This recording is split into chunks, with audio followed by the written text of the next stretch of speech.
Hi, my name is Jamie, and my research proposal talks about how traumatic, stressful life events affect resiliency in children and adolescents, and what factors are at play in the evolution of resiliency in children and adolescents that have survived traumatizing life events.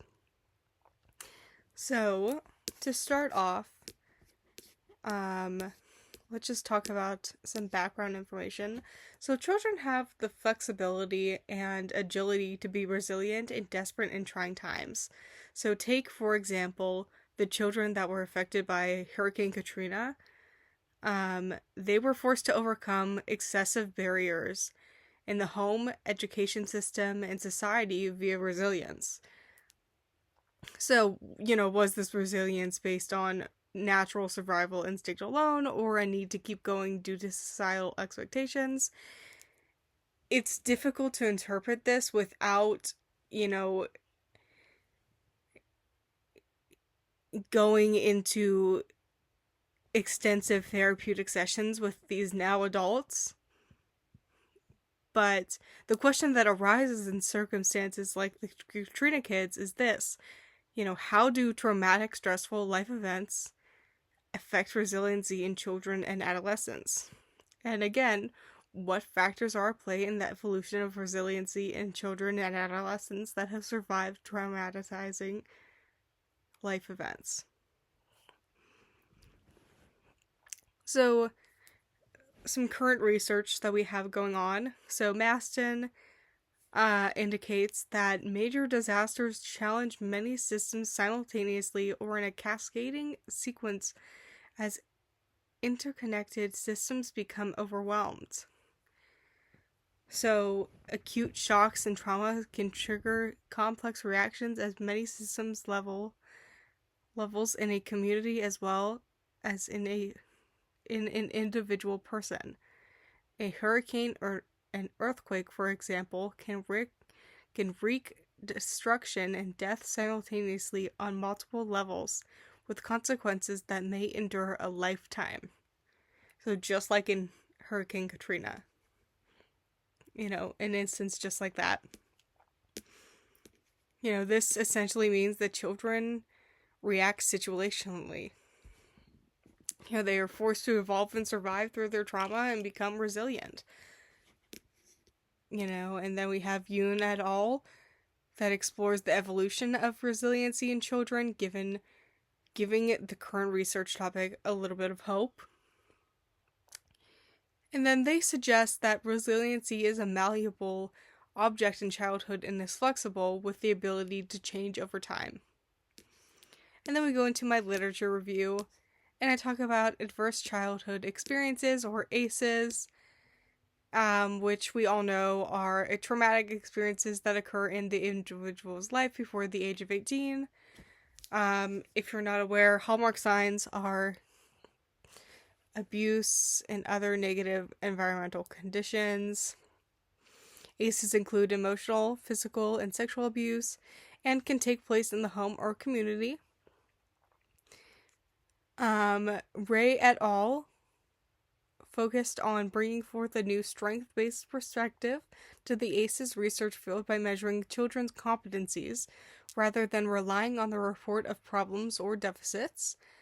And they kind of proposed, what degree does the number of adverse childhood experiences predict a meaningful amount of variance in social emotional competencies and behavioral problems among children. So, the results indicated that when controlling for age and gender, children within their sample population who experience a higher number of ACEs are reported to exhibit lower social emotional competencies and a higher number of behavioral problems. And then we have the work of Hayasoso and Schuerman that explores the impact of child sexual abuse on the adolescent and child. So, child sexual abuse, or CSA, can ultimately lead the child to suffer with traumatic memories, a sense of isolation and distrust. And these two proposed that relational cultural theory may be an effective counseling intervention for adolescent sexual abuse survivors.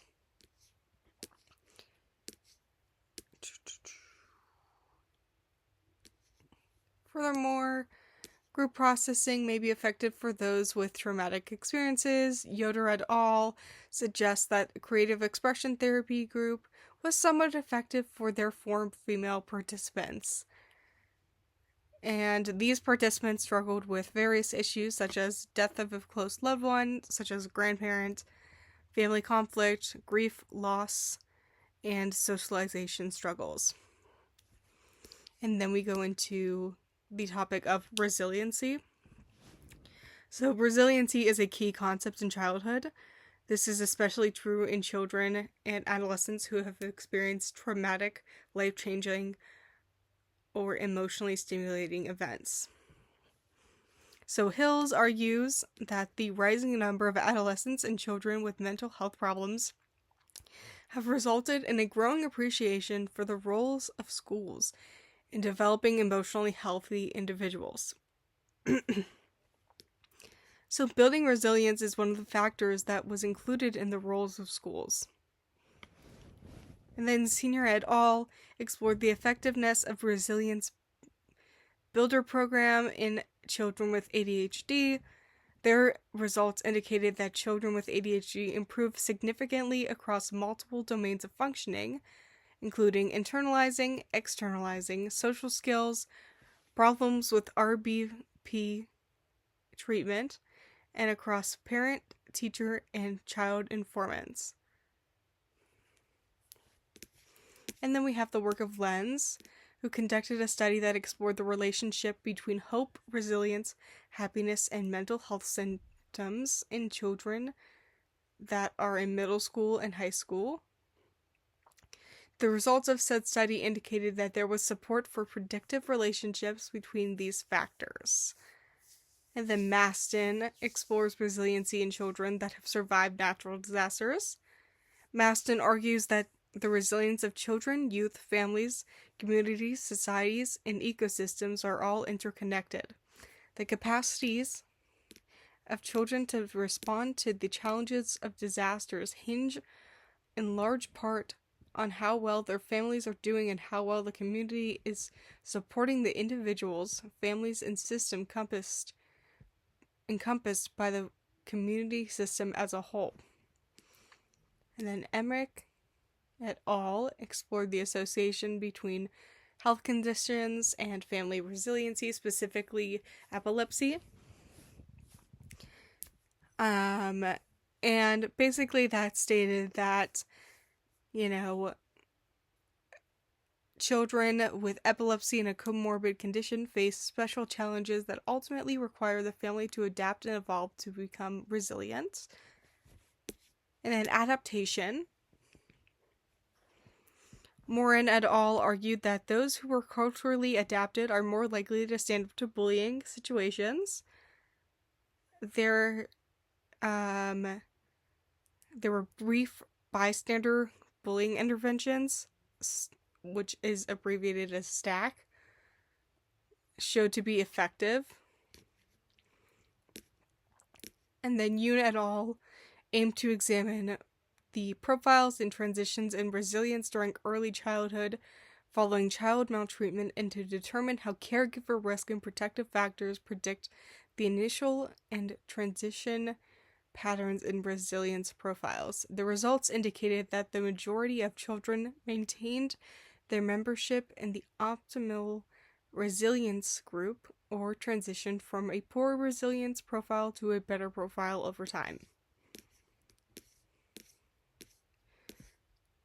Alright, so the purpose of my study, if I haven't already made that clear, is to not only further research that already exists on resiliency in children and adolescents, but to explore the idea that traumatic, stressful life events can affect resiliency in children and adolescents, and this can benefit the counseling profession through providing more resources for counselors and practitioners to utilize when working with traumatized youth and rebuilding resiliency. And then my research design is pretty simple. I'm at the 10-minute mark. I'm gonna wrap it up real quick. We're gonna speed run this. The research design is pretty simple. I was going to use a survey model. Just simple surveys so that children ages 6 to 13-year-olds, ideally from a very, variety of socioeconomical classes and backgrounds, can participate. And yeah, the sample population would be of 100, so that the larger the sample size, the more varied I would get of data to analyze. And hopefully the bigger the population we're working with, the larger the effect size.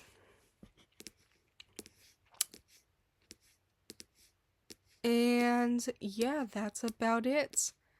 I would anticipate to see a relationship between the two, between traumatic events and increased resiliency in children and adolescents. I predict that resiliency will be heavily impacted by traumatic, stressful life events in children and adolescents, and hopefully this will bring forth a new wave of treatment and counseling in regards to resiliency with respect to trauma. So yeah, that's about it. I sped run that last little bit because I realized I was at 10 minutes, and I didn't want to hold you hostage any longer. So